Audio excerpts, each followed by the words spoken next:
a haber sorpresas siempre. Puede que me llegue la lista al final de la clase. Ya mandé el pedido. Bueno, ya estamos acá, entonces vamos a empezar. Esta clase no es tan larga, por suerte. La clase de hoy ya le pasé a la delegada también. Creo que ya compartió con ustedes. Y si no, seguramente que va a ser en cualquier momento. Megacolon. Vamos a hablar sobre megacolon hoy. Megacolon chagásico específicamente. Pero para conocer megacolon chagásico tenemos que saber qué es lo que es megacolon. Megacolon, como definición, tenemos que es o abarca distintas entidades clínico-patológicas en las que existe una dilatación colónica permanente asociada a constipación crónica. Megacolon, mega, grande, ¿verdad? Una visceromegalia. Megacolon, un colon de mayor tamaño de lo normal, así como el megaesófago, megauréter, cardiomegalia, que sea. Y en el chagásico, como saben, la enfermedad de Chagas es luego la enfermedad de las visceromegalias. Y dentro de ella, uno de los órganos afectados es el colon. Megacolon, entonces, es una entidad clínico-patológica que se caracteriza por la dilatación colónica permanente asociado a constipación crónica, que puede ser por una obstrucción o que genera o debido a una obstrucción funcional o mecánica. En el caso del megacolon por Chagas es una disfunción primeramente, o una obstrucción primeramente funcional, porque hay una falla en los ganglios que genera una falta de dilatación, una hipercontracción, y por encima de ello se dilata, que posteriormente después se volvula y se convierte en una obstrucción mecánica. ¿Está? Según el segmento que esté afectado, se le puede llamar megarrecto, si es el recto el que está afectado, megarrecto sigma, megasigma o megacolon total. Cualquier porción del colon, ascendente, transverso, descendente, sigma. El más frecuente siempre es el colon sigmoide por la falta de fijación, vamos a decir. El colon ascendente puede llegar a volvularse, a generar un megacolon, pero como está adherido a la pared, difícilmente llega a complicarse, así como el colon transverso por los ligamentos frenocólicos, y el sigmoide, como tiene un meso alargado, siempre está más expuesto a complicaciones, a los vólvulos. Según su fisiopatología, el megacolon puede clasificarse en primario o secundario. Primario, congénito, secundario, adquirido.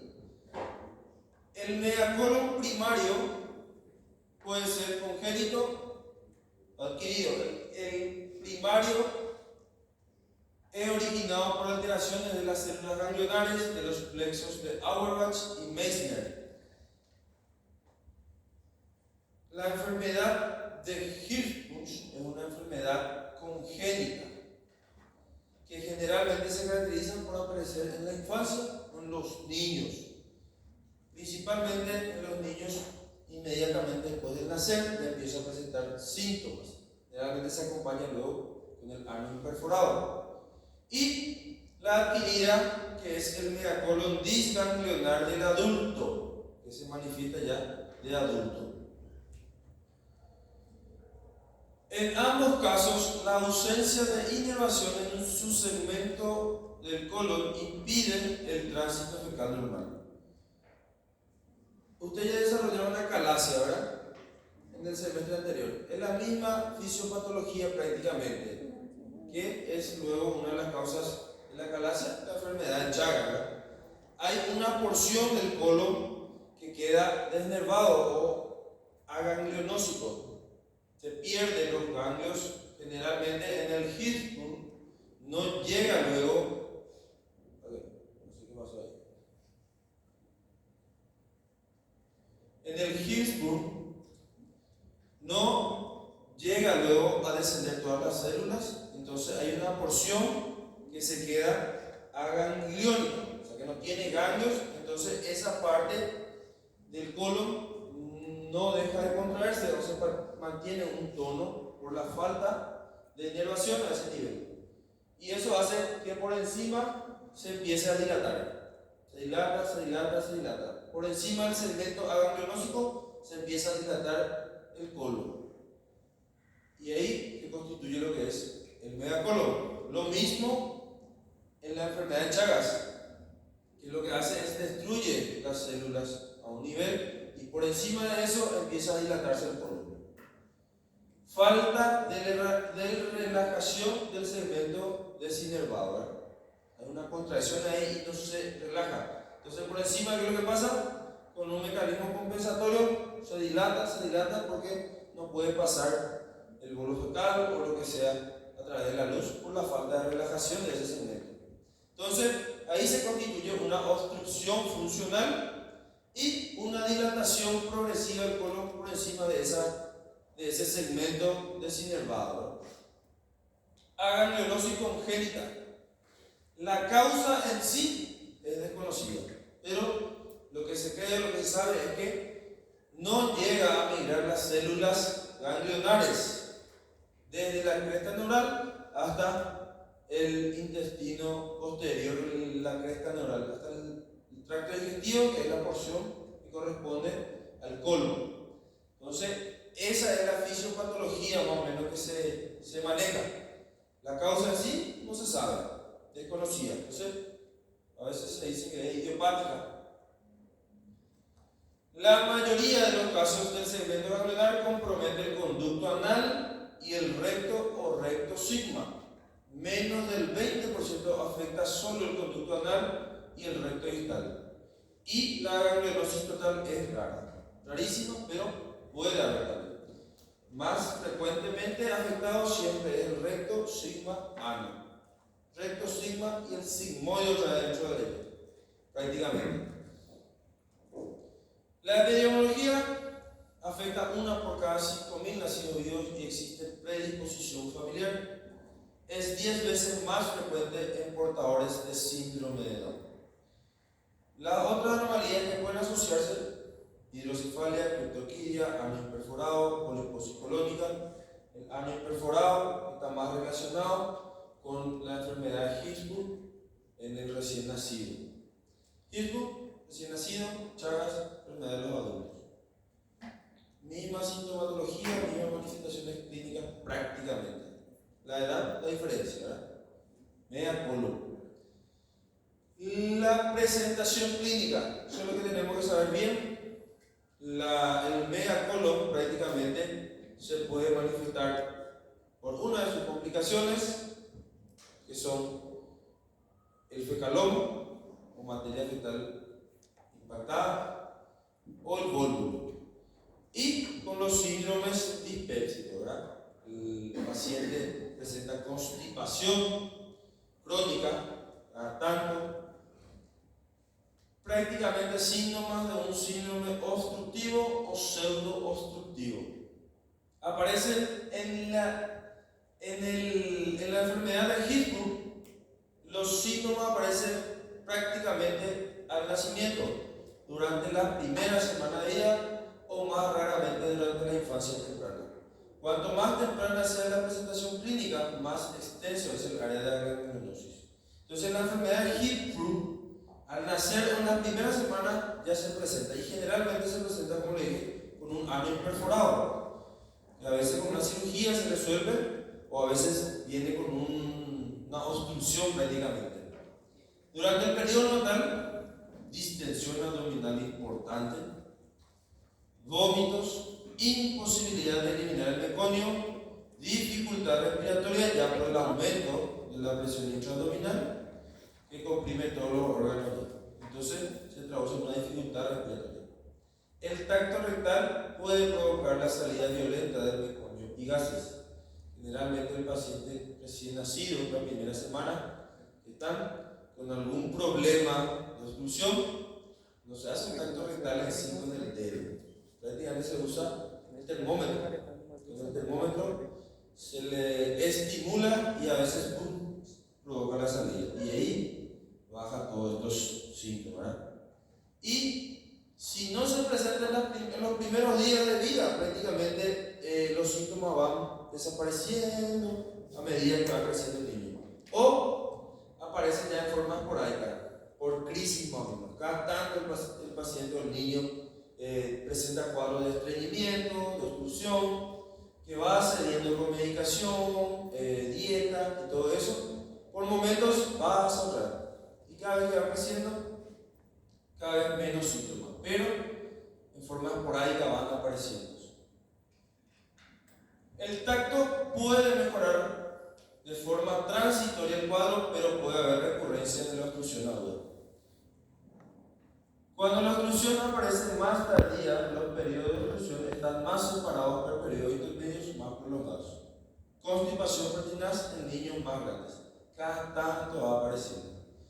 Si ustedes tienen familiares, niños que están con estreñimiento, porque la criatura es difícil con estreñimiento, o una mala alimentación, algo, fecaloma difícilmente. Entonces hay que pensar que podría tratarse de una enfermedad de Hirschsprung, más si está relacionado con alguna otra anomalía. Diagnóstico. ¿Cómo hacemos el diagnóstico de la enfermedad de Hirschsprung? Por colonoscopía, toma de biopsia de la zona que sospechamos que haga ganglionosis, histología, biopsia rectal, y ahí vamos a ver zonas desnervadas. Con eso se hace el diagnóstico de la enfermedad de Hirschsprung, el diagnóstico definitivo. Y el tratamiento en la obstrucción neonatal grave, colostomía inmediata. La mayoría cirugía tardía. Si es que el paciente presenta constipación crónica, cuadros repetitivos de obstrucción intestinal, el niño, se trata de buscar el diagnóstico. Llegamos al diagnóstico a través de la biopsia rectal, se observa que hay ganglionosis, en una de las porciones del colon. Entonces, el tratamiento tiene que ser una cirugía. Si está con un cuadro agudo, obviamente cirugía inmediata con una colostomía. Si se puede programar o se lleva a un diagnóstico, el paciente no está con un cuadro agudo, se recurre a la cirugía electiva o programada. El paciente tiene que operarse porque va a seguir presentando los mismos cuadros cada tanto. Y la cirugía más aceptada es la de Duhamel, la técnica modificada por Haddad, también, que hoy en día prácticamente se considera. La técnica de Duhamel consiste, vamos a ver si es la técnica de Duhamel consiste justamente en resecar la porción aganglionósica junto con la porción dilatada del colon, que ya está dañada. Se saca toda esa porción y se trata de anastomosar a la pared posterior del recto. Se cierra el muñón y el otro viene y se anastomosa la pared posterior del recto. No se anastomosa, no es una anastomosis terminal, sería una anastomosis terminolateral, porque se anastomosa con la pared posterior del recto. Y la de Duhamel-Hammad es una técnica modificada en donde el colon se exterioriza prácticamente lateral al recto, no se anastomosa. O sea, anastomosa a nivel del recto, pero una porción se exterioriza hacia afuera. ¿Qué es lo que pasa? Mientras cubre esta sutura, funciona como un ano. Y una vez que haya cicatrizado, haya una comunicación acá, se reseca la otra parte, entonces ella se queda comunicada.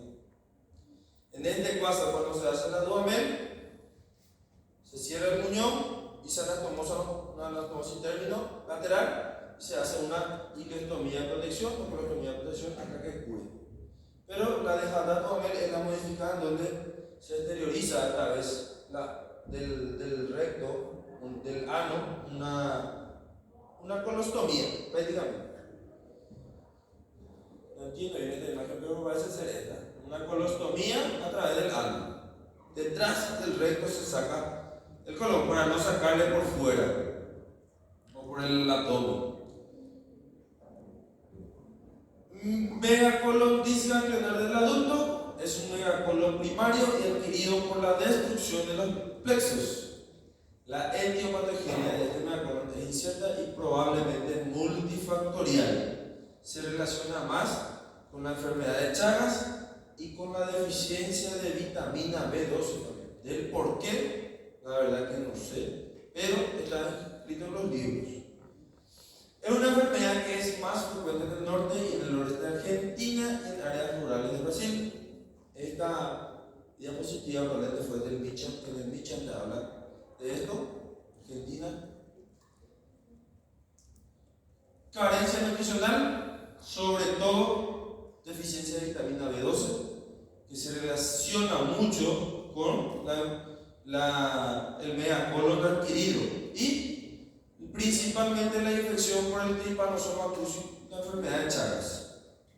La enfermedad de Chagas, se acuerdan que tiene una fase aguda, después una fase que se queda estancada y después de varios años recién aparecen los síntomas o las secuelas de esa prima infección, que son las visceromegalias, megaureter, megaesófago, megacolon.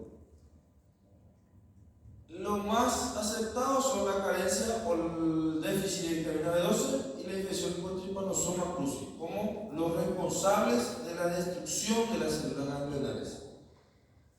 Mismo mecanismo fisiopatológico. Se destruyen las células, esa porción queda desnervada, hay una falta de relajación, consecuentemente por encima de esa falta de relajación hay una dilatación del colon.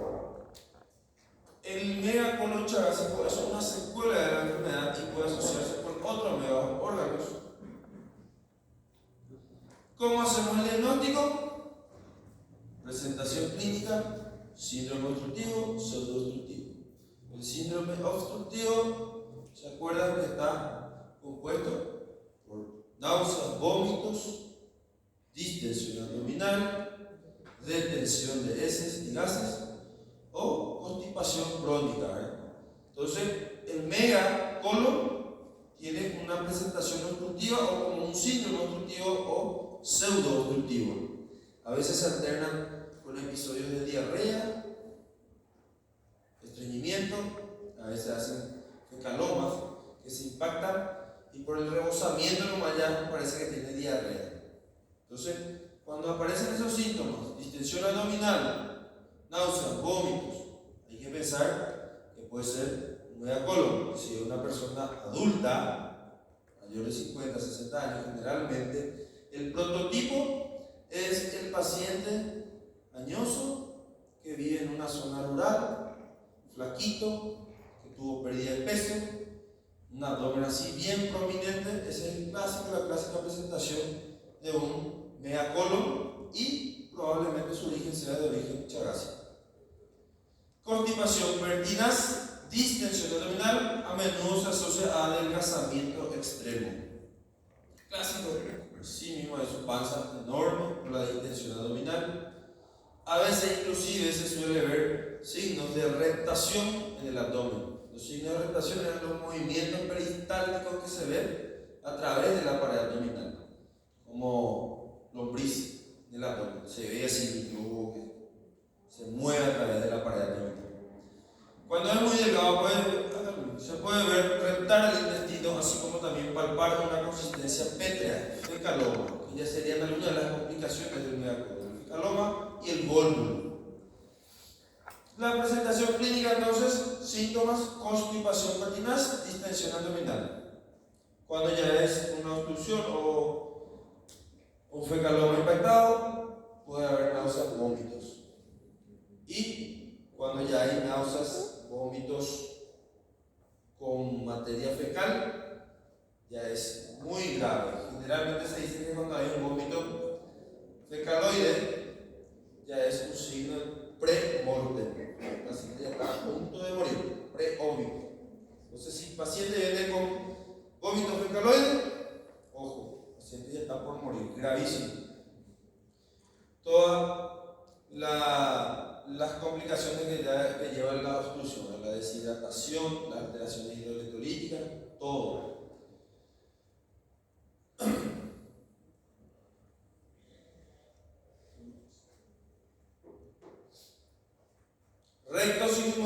endoscopía, métodos auxiliares de diagnóstico.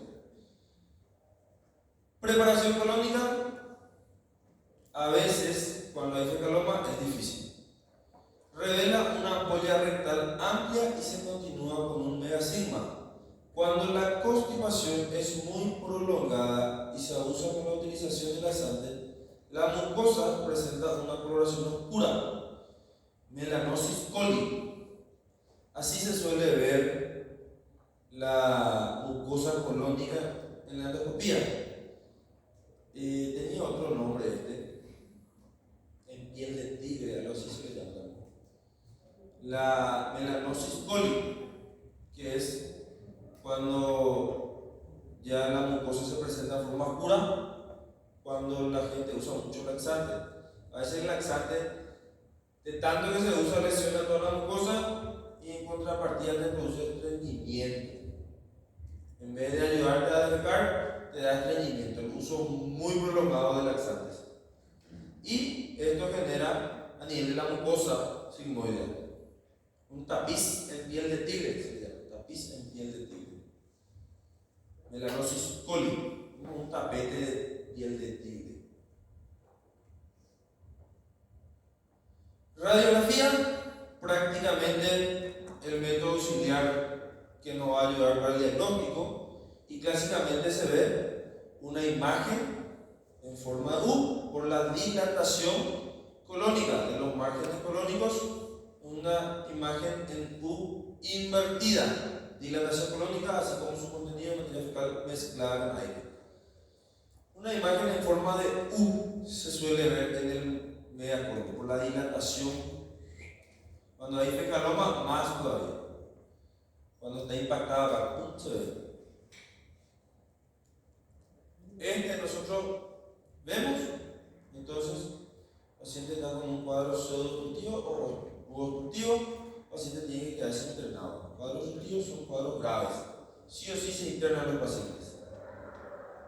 Acuérdense, entonces el paciente que viene con un cuadro obstructivo o pseudo-obstructivo, constipación crónica, náuseas, vómitos, detención de heces, bueno, sospechamos de un cuadro obstructivo. Ahora el origen no sabemos. Con el interrogatorio vamos a acercarnos a alguna posible etiología. Lo primero que tenemos que pedirle es una radiografía de abdomen de pie. Acuérdense, una radiografía de abdomen de pie. Con eso nosotros vamos a ver si hay niveles hidroaéreos o la presencia de gases a nivel colónico. Entonces, nuestro método auxiliar de diagnóstico primero sería una radiografía de abdomen de pie. Después podemos pasar a la colonoscopía, en busca ya de una etiología y una toma de biopsia a su vez. El tratamiento, lo mismo que en la enfermedad de Egipto. Hay que extirpar la porción colónica dilatada junto con la zona desnervada. Todo eso se segmento y se hace la cirugía de duodeno, siempre y cuando el paciente esté estable, si no es un cuadro agudo. Si es un cuadro agudo, puede o es una urgencia, se constituye una urgencia. En las urgencias todo va a depender del terreno, de las condiciones del paciente, si el paciente está estable, si está inestable, apenas no va a prender tu anastomosis. Entonces, en esos casos, se sugiere una cirugía tipo Hartmann. Se secciona la porción afectada y se aboca los dos cabos hacia afuera. Se exterioriza en forma de colostomía. Si el terreno no da o las condiciones no están dadas. Por ejemplo, si ya hubo alguna perforación, hay una contaminación como una peritonitis fecal, o si la porción está muy dilatada y hay mucha contaminación, te parece que no están dadas las condiciones, lo mejor es abocar hacia afuera, exteriorizar, con cabos divorciados se llama. Y eventualmente en una reprogramación se difiere la cirugía para una reparación otra vez, en 6 meses aproximadamente. Si las condiciones están dadas, o el paciente se le diagnosticó en forma ambulatoria porque se fue a consultar por constipación, se le estuvo investigando, se le llegó al diagnóstico de una enfermedad de Chagas con un megacolon que todavía no está complicado, entonces se le puede plantear la cirugía de duodeno. Ya hablamos, anastomosis en la pared posterior del recto, ¿verdad? Se secciona la porción afectada, se cierra el muñón del recto y el otro se trae y se le anastomosa la pared posterior. O la modificada, duodeno Harar es modificada.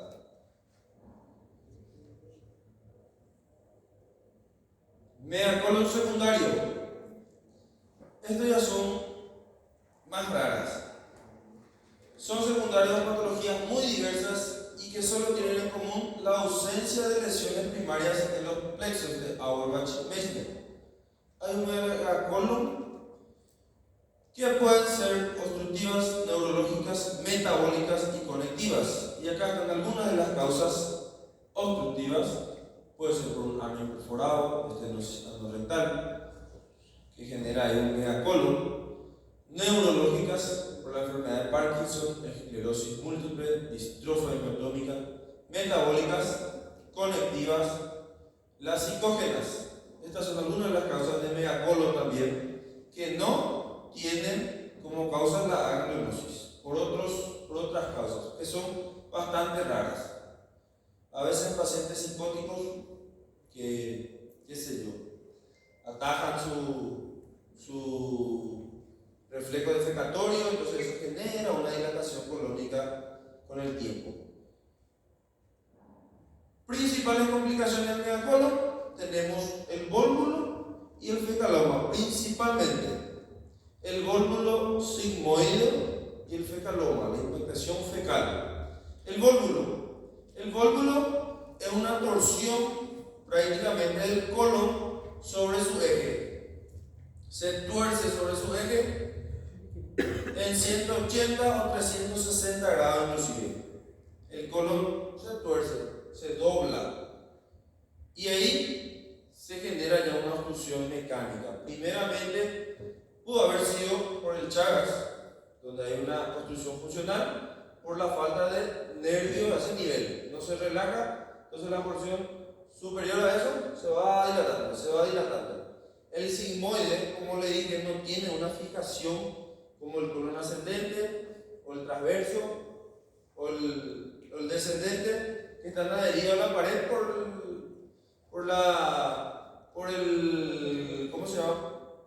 el peritoneo, por la fase de pubescencia, ¿verdad? TOL 1, TOL 2 y los ligamentos frenocólicos. Eso le da una cierta estabilidad a esas porciones. Y el sigmoide, como no está adherido, está bien flotando prácticamente. Una vez que se dilata, por su propio peso a veces gira y volvula. Ahí ya se convierte en una obstrucción mecánica y se presenta como un cuadro obstructivo. Dilatación, distensión abdominal, ya aparición de náuseas, vómitos, dolor. Cuando ya aparece dolor, signo de peritonitis, irritación, defensa muscular, ya significa que hay compromiso vascular. Cuando hay compromiso vascular, empieza la necrosis, perforación, mucho más grave. Entonces la presentación, la definición sería la torsión del colon sobre su eje. El grado de torsión depende del menor o mayor compromiso vascular del mesocolon. Justamente por la torsión ya hay afección vascular, empieza a haber necrosis, posteriormente perforación. La parte necrótica va cayendo, se perfora. El 20% de los megacolon adquiridos se complican con vólvulo, el 20%. El segmento con mayor frecuencia de vólvulo es el sigmoide. Semiológicamente similar o se presenta como un cuadro obstructivo. Distensión abdominal, vómitos tardíos o ausentes, aparición de dolor y defensa sugiere isquemia. Todos los síntomas de cuadro obstructivo: detención de heces, detención de gases, distensión abdominal, vómitos, náuseas, dolor, peritonitis. Puede presentarse como una peritonitis. Peritonitis generalizada de origen obstructivo o de una obstrucción intestinal. Sería un abdomen agudo quirúrgico tipo obstructivo.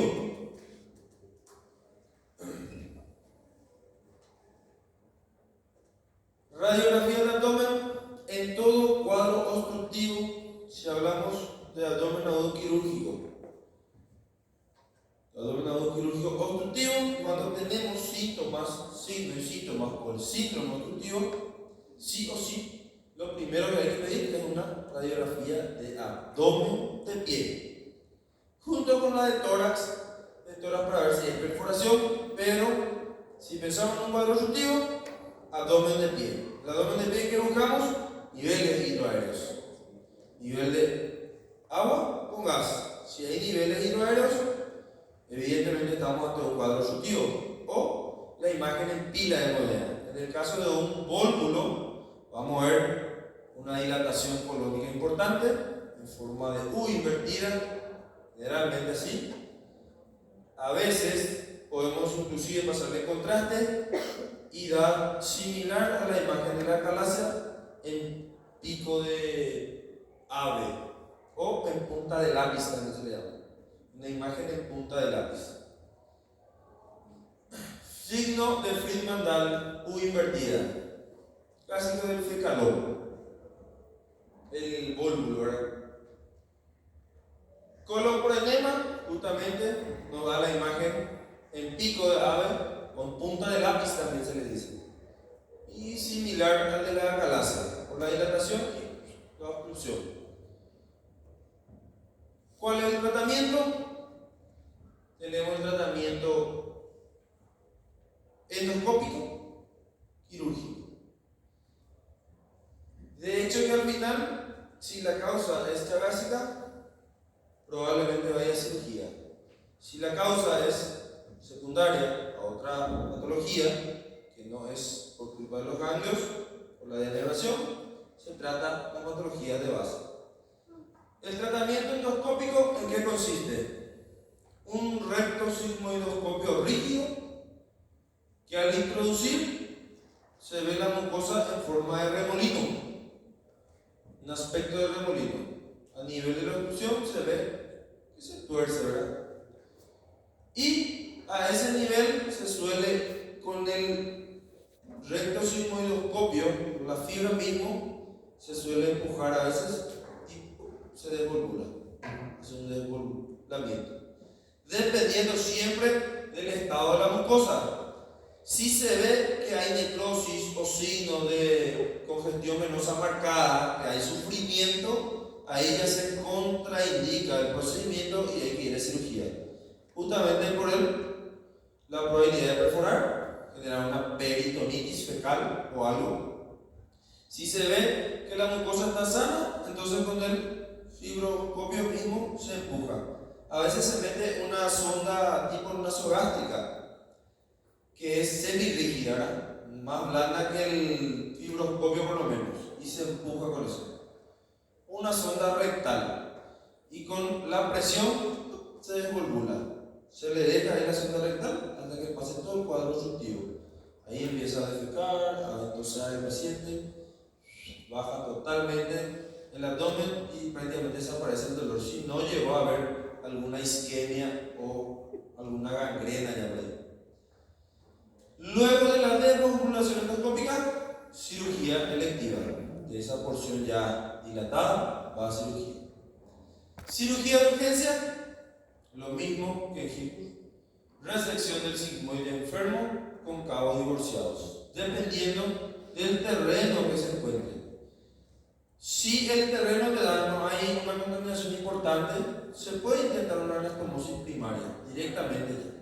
Si el terreno no va o las condiciones no están dadas, los dos cabos se exteriorizan hacia afuera. Y fijación de estructuras vecinas, prexia.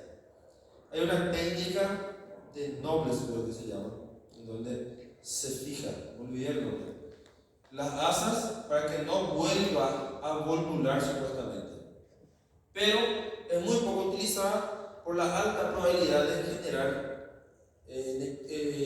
fístulas, porque lo que va a hacer es adherirle a la pared o a algún órgano y a veces esa adherencia se convierte en una fístula. O a veces necrosa esa parte, se perfora, entonces por eso no es muy utilizada. Se reseca la parte enferma, cabos divorciados, si el ambiente o te da las condiciones, se puede intentar una anastomosis primaria. Fecaloma. Fecaloma, la otra complicación más frecuente del megacolon. Fecaloma, acumulación acumulación de materia fecal en el recto, colon sigmoide o en ambos a la vez, que debido a su tamaño y consistencia no pueden ser eliminados de manera espontánea. Hay una acumulación. Por la dilatación del colon empieza a haber alteración a nivel del peristaltismo. ¿Saben? ¿Se acuerdan que el colon tiene su musculatura por las tenias y circular que le dan el aspecto de las austras? Y eso generalmente va moviendo la materia fecal en bloques. Cuando hay una dilatación marcada, se va perdiendo esa fuerza. Entonces se enlentece totalmente el tránsito. Y ahí va acumulando hasta formar un fecaloma. Más en pacientes que no se mueven, pacientes parapléjicos con alguna enfermedad, aumenta todavía la probabilidad de desarrollar un fecaloma. La consistencia puede variar de dura pétrea a blanda pastosa. El fecaloma alto puede presentarse como una oclusión. El fecaloma bajo rectal generalmente se asocia a dolor en el epigastrio, sensación defecatoria continua y raramente como una oclusión intestinal, a no ser que esté asociada a otra patología como cáncer de recto. La verdad que la mayoría de los pacientes que llegan a la urgencia prácticamente ya llegan con un cuadro obstructivo total, distendido, doloroso, ya empiezan a tener náuseas, a veces con vómitos. El paciente no tiene no ventosea, está con detención de gases, detención de heces. Y el más frecuente es la baja rectal. Con un tacto rectal a veces se puede solucionar eso.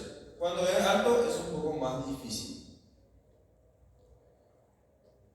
Pero también viene como un cuadro obstructivo. Al examen físico del fecaloma, como un cuadro obstructivo, vamos a encontrar un abdomen distendido, a veces con detención, gases, hipertimpánico. A la palpación, a veces hay este signo, que es el signo del desplegamiento prácticamente. Se palpa la tumoración donde está el fecaloma. Se palpa y al soltar se siente un desplegamiento. El signo, ¿cómo se llama este signo? ¿Alguien se acuerda el nombre?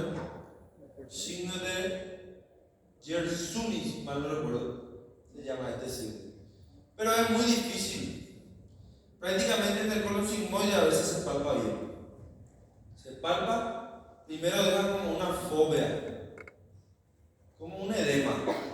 Luego soltáis, se siente, no es que se escucha, se siente más o menos así. Un despegamiento. Y ese es el signo de Yersunis. El signo de la fobia prácticamente como en el edema, donde vos en el abdomen palpás así, se queda al palpar adentro se queda, no con la piel, se palpa así que se queda como una fobia del edema. El signo de la cortina en el tacto rectal. Como saben, el tacto rectal hay que hacer como todo examen físico, inspección, miramos bien, primero posicionamos al paciente, miramos la zona, si no hay hemorroides, licoma, verruga, lo que sea, se observa con algún lubricante, se estimula un poquitito para que empiece a relajarse lentamente y luego se introduce el dedo. Y ahí a veces encontramos este signo que es el signo de la cortina. A veces la ampolla rectal está vacía porque el fecaloma está en el sigmoide y por la dilatación, por el megacolon y por el peso pasa y tapona más o menos haciendo así como una cortina. Entonces vos tenés que estar moviendo siempre con mucho cuidado para no perforar. Y al mover se palpa el fecaloma, eso se le llama el signo de la cortina. Cuando está bien bajo, al meter el dedo se palpa. Duro, una piedra. Y ahí hay que tratar de romper ese fecaloma. Hay que tratar de romper, porque generalmente el fecaloma es por fuera lo que es como una caparazón, tiene bien duro. Una vez que rompes, ya es bien blando. Y ahí hay que sacar todo lo que se pueda. No es nada agradable hacer, pero el paciente no te agradece. Feliz. Primero no quiere, pero después se va feliz. No va a dar bien seguro. ¿Alguien ya tuvo un fecaloma? ¿Nadie? ¿Alguien tiene 40 años? ¿Más de 40 años? ¿Varones? ¿Dentro de poco? Vamos a experimentar algo de esa edad. Pero ¿qué vamos a hacer, verdad? Sigue la vida. Bueno, mientras tanto no vamos a pensar todavía en eso. Vamos a hacer nomás nosotros. El tratamiento, el enema hay que tener cuidado. Si es posible, primero hay que tratar de romper el enema, el enemol que se vende en las farmacias. Ese, por ejemplo, está contraindicado ante un fecaloma. Hay que tratar de romper primero el fecaloma, o si no, no nos va a servir de enema. Hay que tratar de romper. Si no se puede, hay enemas que hacen ablandar, ¿verdad? En el Micha creo que está descrito un enema, que me olvidé su nombre, acá está, el enema de Murphy, que era una mezcla de leche, miel. Yo nunca usé en la vida realmente, vi nomás que está descrito, pero nunca. Generalmente tratamos de romper en forma manual. Una vez que rompemos, sí le mandamos el enema con bicarbonato de suero. A veces el enema con suero y yo jabonoso. Nada, eso para que rompa todo el calor. Y una vez que empieza a salir, ese mismo acto hace que estimule todo, o sea, el peristaltismo y el reflejo defecatorio. Entonces el paciente enseguida se quería el baño. Hay un sarampiente en el baño. Y después ya ve que viene con su cara así todo feliz. Ella te dice cuenta que hiciste bien tu trabajo. Extracción manual, a veces inclusive es difícil de romper el fecaloma cuando ya es muy grande. Tenemos que recurrir. Generalmente alguien acaba de hacer cirugía, quiere hacer cirujano después, más adelante. ¿Nadie? No puede ser que esto van a ser clínico. Más triste todavía. Pero bueno, Dios perdónalo porque no sabe qué hacer. Bueno, la experiencia mía era el R1, el residente del primer año de cirugía. Cuando está empezando cirugía, todos los tactos retales R1 hace. Viene por dolor de cabeza, R1, tacto retal. Bate. Después viene ya la abuelita. Los varones que no son tan varones, eso vienen bendícenlo, pues quieren los tactos. O hacer todo lo que venga tacto retal, hasta que sepa hacer un buen tacto retal. Y a veces no puede salir con un tacto retal, entonces se busca el R1 que tiene la mano más chica siempre, y es el que sufre siempre. Hay que meter hasta donde se pueda. Va a quirófano con una anestesia raquídea a veces y se trata de sacar. Cuando no se puede sacar con todas esas maniobras manuales, se recurre a la cirugía. Generalmente por vía abdominal, se abre, se busca donde está la obstrucción, se corta, se saca, se cierra. Enema es el que más usamos, ¿verdad? Sí. Esto es prácticamente una cosa, no es bien cortito, por eso también llegué tarde. Vamos a terminar rápido. ¿Alguna consulta, duda, pregunta? ¿Hasta acá? Megacolo tienen que saber prácticamente que la más frecuente es la chagásica, en el adulto, obviamente. Nosotros los cirujanos, con cirugía general, más de adulto. Los de Hirtus manejan más ya los pediatras o los cirujanos pediatras. Presentación clínica, prácticamente como un síndrome obstructivo. Constipación crónica, si es aguda, prácticamente ya con alguna complicación como el vólvulo o el fecaloma. El tratamiento en el megacolo chagásico, cirugía, ya sea en forma, si es un cuadro agudo, de urgencia, si no, se plantea la cirugía de forma electiva con la cirugía del duodeno, que consiste en la anastomosis o la resección de la porción afecta y una anastomosis del colon sano ya en la pared posterior del recto. Esa es la duodeno. Y la duodeno modificada es la que se hace una colostomía a través del ano. Si es la forma aguda y si no da las condiciones para anastomosar, se exterioriza afuera y posteriormente se plantea la anastomosis para la restitución del cáncer. Nada más. No hay mucho secreto. Es un cuadro obstructivo. El síndrome de obstrucción intestinal es lo que tienen que saber. Detención de heces, gases, náuseas, vómitos, distensión abdominal y dolor abdominal, obviamente, ¿verdad? Y cuando hay un vólvulo, que se puede plantear la colonoscopía, dependiendo de lo que se encuentra adentro, se intenta desvolvular, si no, pasa a cirugía. Se reseca la porción afectada, se anastomosa de forma primaria o a veces se aboca dependiendo siempre de las condiciones que se encuentren en la cirugía. ¿Dudas? ¿Preguntas? Es lo que figura en nuestro programa para hoy. Siguiente miércoles, creo que vamos a hablar de lesiones periorificiales, si mal no recuerdo, ¿verdad? El siguiente miércoles ya es el 22, congreso, lo vamos a tener en clase. Siguiente miércoles ya es nuestra parcial, a las 13 horas. Vamos a desarrollar todo lo que es la primera parcial. Todo lo desarrollado va a entrar en la parcial. Selección múltiple, 25 preguntas, una sola respuesta, nada más. Fácil, fácil y fácil. 3 cosas que ustedes tienen que saber. O lo que tienen que hacer, ¿verdad? Primero, estudiar. Segundo, estudiar. Y tercero, estudiar. Ya está. Váyanse a hacer lo primero.